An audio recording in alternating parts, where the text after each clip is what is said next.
Hello and welcome back to another video for IconScout. My name is Dan, and today we're gonna talk about settings and preferences. So let's start. Over here, as you can see on the bottom, we have our avatar. So once we will click here, we have two different options: My Profile and Settings. So if we click on My Profile, you have the option to log out, or if you don't have a subscription, you will see this button over here that once you will click over here, it will take us to our website so you can get a subscription to have access to the million of assets that we offer. Okay, going back, let's click My Settings. So by default, and the first thing we have is item preview size. So we go back to IconScout. You can see that, we see all the different assets, but probably for some of us, this is maybe too big or too little. So we are able to change this over here. For example, if I will pick large, I will go back and I will see, all the different assets. But also, let me show you like a small tip over here. If you click on the eye, you can see this even bigger. So, let's just come back here and let's say like for some reason I would like to see smaller. Sometimes, I pick this because I want to see more results at once. So in this case, again, if I see this a little bit tiny, I just can click here and I see in a bigger size my asset. So over here, we also have some different options. We can insert, and this is working in the background. And at the same time, for example, I can select like, to see the designer profile. I can do that. So I can see all the different assets from the same designer. And this is really handy, especially if you would like to add another asset with the same style, look and feel, or same design style. So, you also have some other things, like for example, you can see by packs. So this is by packs, and let's say like you're looking from a specific color or style. So again, this is really handy.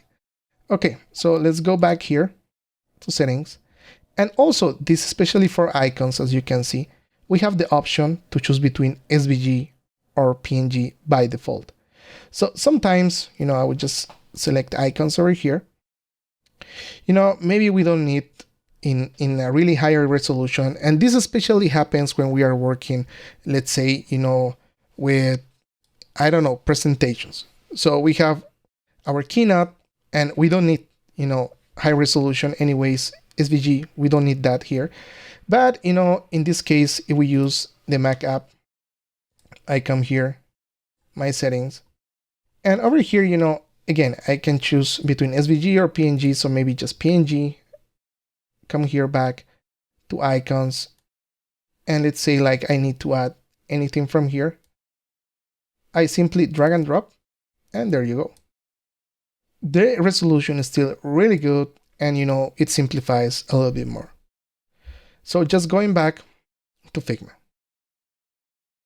Now, let's go and see illustrations. So again, we have three different options. We have between thumbnail, PNG, and SVG.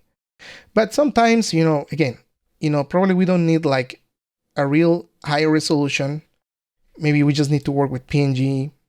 And thumbnail, I would say like is, probably a lower resolution than PNG.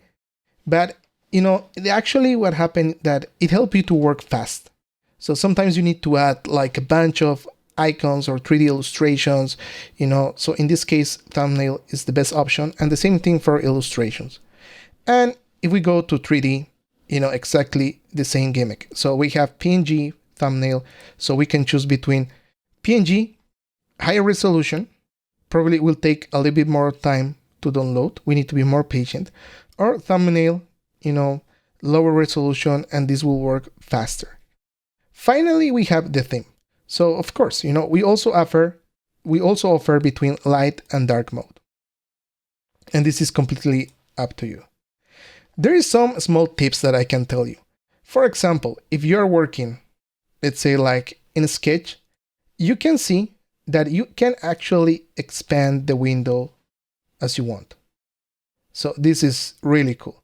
But let's say, hey, you're working with Figma or Keynote or Adobe XD. So you can do the same thing with the Mac app. as you can see. This is really convenient. So yeah, these are all the different tips and tricks and how you can take the most of the IconScout plugin and desktop apps. I will see you in the next one. Thanks.